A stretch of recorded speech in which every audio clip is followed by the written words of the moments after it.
¿Qué tal están? La muerte de Edward Morin, ocurrida el 29 de mayo de 2026 a los 104 años, ha cerrado una de las trayectorias intelectuales más largas y fecundas de la historia contemporánea.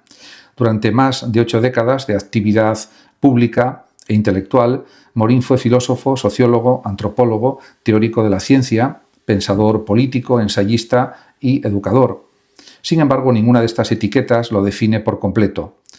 Él mismo prefería considerarse un investigador de la condición humana, alguien que intentó comprender al ser humano y a la sociedad sin fragmentarlos artificialmente. Su nombre quedará asociado para siempre a una de las propuestas epistemológicas más influyentes del último siglo, el pensamiento complejo. En este sentido, hay que decir también que comprender a Morin exige situarlo en un contexto histórico excepcional. Nació en París en 1921, vivió la crisis de entreguerras, combatió en la resistencia francesa durante la ocupación nazi, observó el auge y la caída de los grandes sistemas ideológicos del siglo XX, asistió a la revolución científica y tecnológica y también llegó a analizar fenómenos tan recientes como, por ejemplo, la globalización digital, la crisis ecológica o la pandemia de COVID-19. Pocos pensadores tuvieron la oportunidad de reflexionar sobre una experiencia histórica tan extensa. Esa extraordinaria duración de su vida no fue un simple dato biográfico, constituyó uno de los elementos que hicieron posible la amplitud de su obra. También hay que señalar que la cuestión central de toda su filosofía puede formularse de una manera sencilla. ¿Por qué el conocimiento moderno, a pesar de sus enormes éxitos científicos, parece incapaz de comprender adecuadamente los grandes problemas humanos? Según Morin, la respuesta reside en la fragmentación del saber. Desde el siglo XVII, la ciencia occidental avanzó mediante la especialización. Cada disciplina delimitó su propio objeto de estudio y desarrolló métodos cada vez más precisos. El resultado fue un conocimiento extraordinariamente eficaz, pero también cada vez más dividido. Los especialistas sabían mucho sobre parcelas cada vez más pequeñas de la realidad, mientras que la visión de conjunto desaparecía.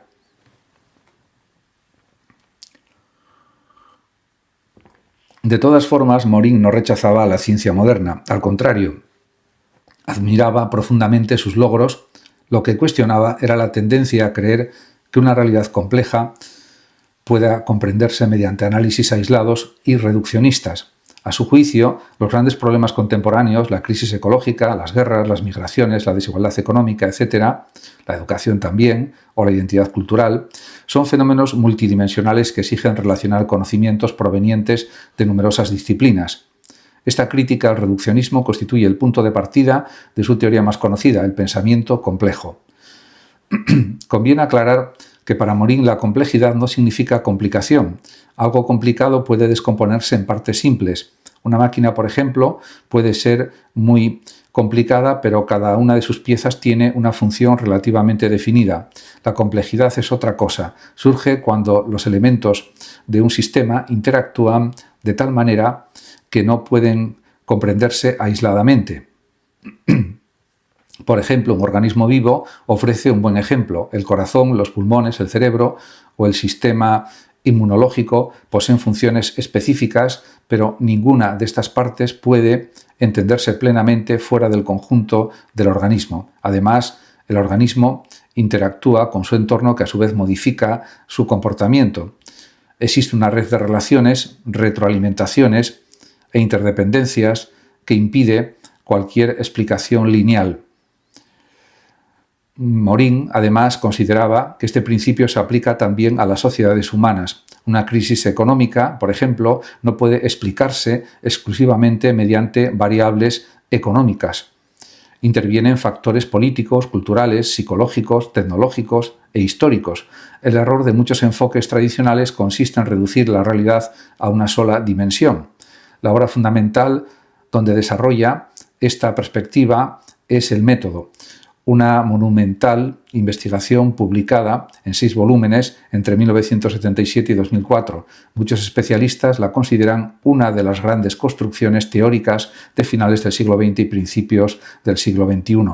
En esta obra, Morín intenta construir una nueva epistemología o teoría del conocimiento, es decir, una nueva manera de entender qué es conocer. Frente a la lógica clásica basada en la separación y la simplificación, propone una lógica de la relación. Todo fenómeno debe estudiarse considerando simultáneamente sus partes y el conjunto al que pertenece. Uno de los conceptos más importantes de su filosofía es el principio hologramático. En un holograma, cada fragmento contiene información sobre el conjunto de la imagen. Morín utiliza esta metáfora para afirmar que en muchos sistemas complejos la parte contiene al todo y el todo está presente en las partes. El individuo forma la sociedad, pero la sociedad también forma al individuo. No existe una prioridad absoluta de uno sobre otro.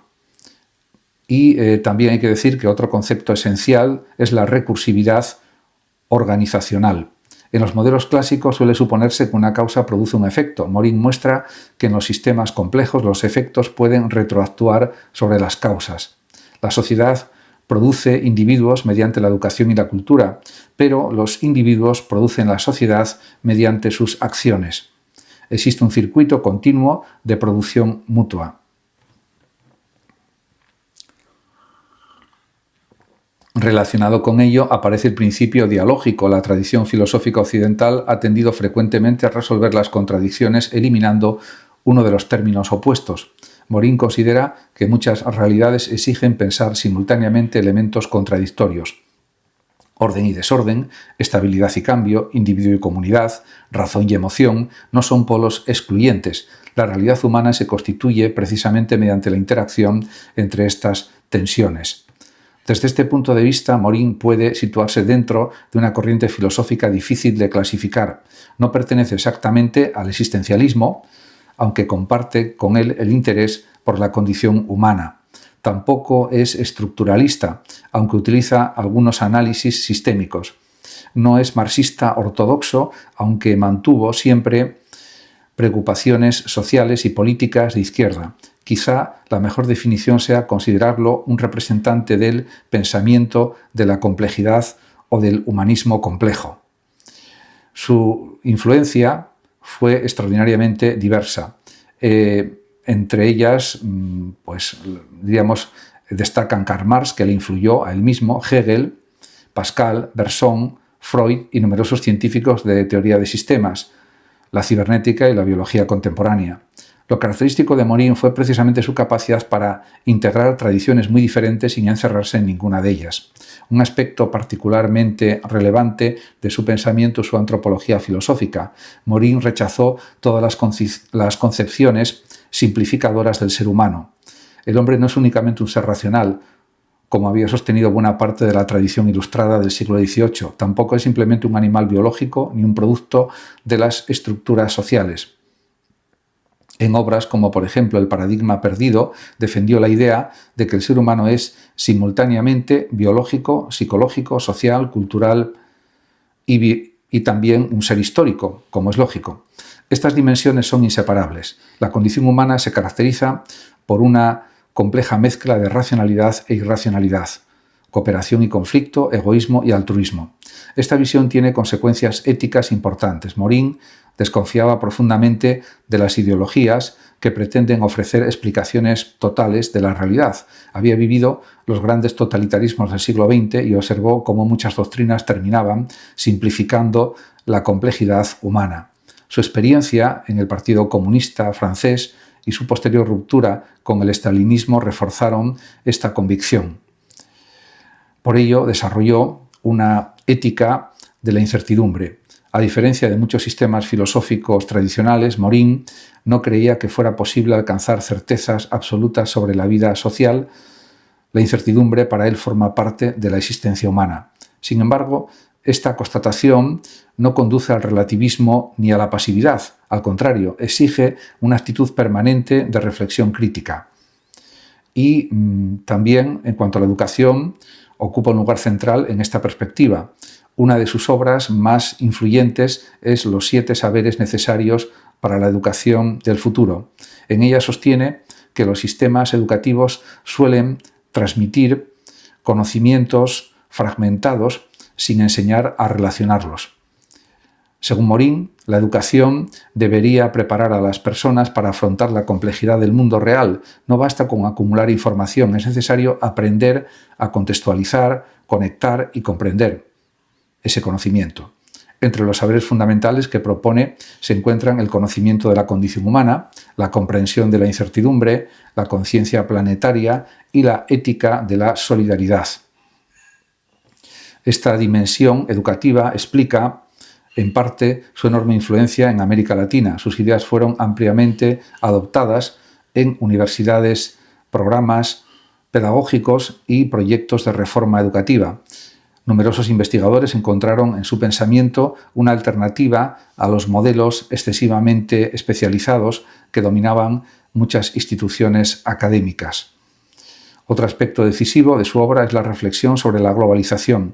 Mucho antes de que el tema se volviera omnipresente, Morín habló de la emergencia de una comunidad de destino planetaria.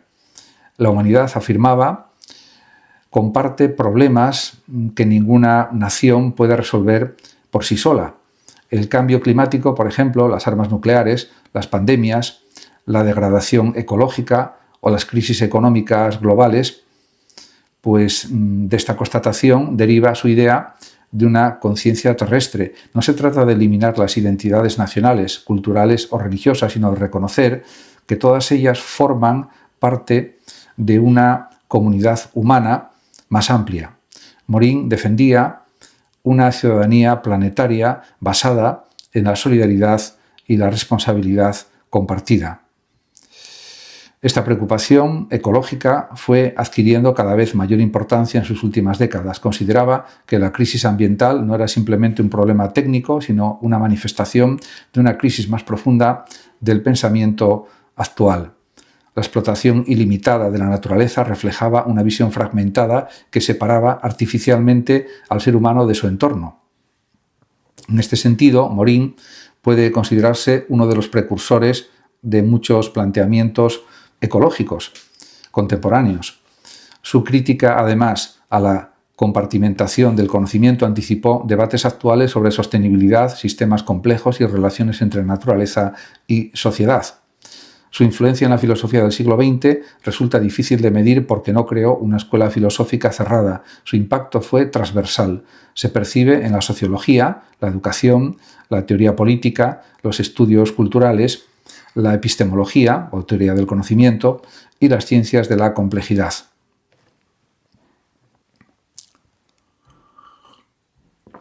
Mientras otros filósofos del siglo XX se especializaron en problemas concretos, Morín intentó mantener una visión global. En una época caracterizada por la creciente especialización académica, defendió la necesidad de recuperar el diálogo entre disciplinas.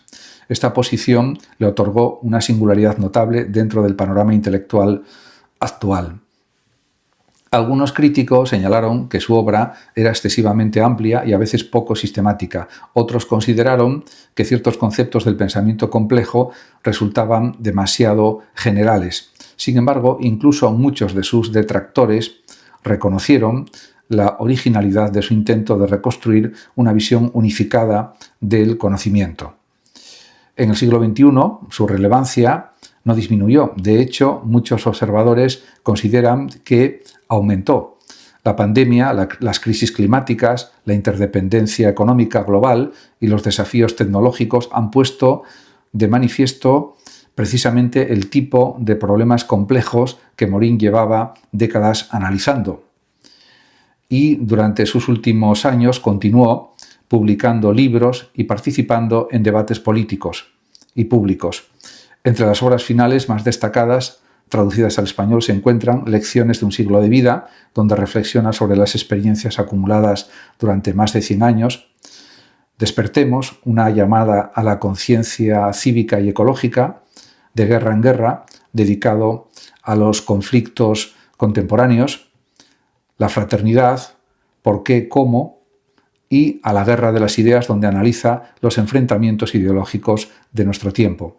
También tuvo gran repercusión Cambiemos de vía, escrito tras la pandemia, en el que proponía una transformación profunda de las prioridades sociales y políticas. Estos libros muestran una notable continuidad temática. Incluso con más de 100 años, Morin seguía preocupado por los mismos problemas fundamentales: la crisis de la civilización contemporánea, la necesidad de reformar el pensamiento, la defensa del humanismo y la búsqueda de formas de convivencia más solidarias. ¿Cuáles son entonces las conclusiones últimas de su filosofía? La primera es que la realidad es irreductiblemente compleja. Todo intento de comprender el mundo mediante explicaciones únicas y simplificadoras está condenado a producir errores. La segunda conclusión es que el conocimiento debe ser relacional. Comprender significa conectar. No basta con analizar las partes, es necesario comprender las interacciones que las vinculan. La tercera conclusión es que el ser humano es una realidad multidimensional. Somos simultáneamente individuos biológicos, sujetos psicológicos y también miembros de sociedades y portadores de culturas. La cuarta conclusión es que la incertidumbre constituye una dimensión permanente de la existencia. No existen sistemas capaces de eliminar completamente la ambigüedad y el riesgo. La quinta es que la humanidad comparte un destino común. Los grandes problemas contemporáneos exigen una conciencia planetaria que complemente nuestras identidades particulares. La sexta conclusión es que la educación debe transformarse para enseñar a pensar la complejidad y no únicamente a acumular conocimientos fragmentados. La séptima conclusión se puede decir que es que la ética debe basarse en la comprensión, la solidaridad y la responsabilidad. Morin desconfiaba de los moralismos abstractos y defendía una ética arraigada en la conciencia de nuestra interdependencia. Quizá la mejor manera de resumir su legado sea decir que intentó reconciliar aquello que la modernidad había separado: ciencia y humanidades, individuo y sociedad, razón y emoción, naturaleza y cultura, conocimiento y sabiduría. Su proyecto intelectual fue, en esencia, una gran empresa de reunificación. Por eso, su obra sigue resultando tan actual. En una época marcada por la polarización política, la hiperespecialización académica y los desafíos globales, Morin nos recuerda que comprender exige relacionar, contextualizar y aceptar la complejidad. Frente a las simplificaciones ideológicas, defendió una inteligencia capaz de reconocer simultáneamente la unidad y la diversidad del mundo. Su muerte marca el final de una biografía excepcional, pero también deja una herencia intelectual que probablemente continuará influyendo durante décadas, porque pocos pensadores lograron convertir una reflexión epistemológica en una propuesta ética, educativa y política de alcance tan amplio. Su pensamiento complejo no fue simplemente una teoría del conocimiento, fue una invitación a vivir de manera más consciente en un mundo donde todo está conectado con todo. Sus ideas permanecerán para siempre. Muchas gracias a todos por la atención y hasta mi próximo vídeo. El que lo desee puede compartir este vídeo, darle like o suscribirse a mi canal de YouTube, que ya tiene más de 13.400 vídeos. Hasta siempre.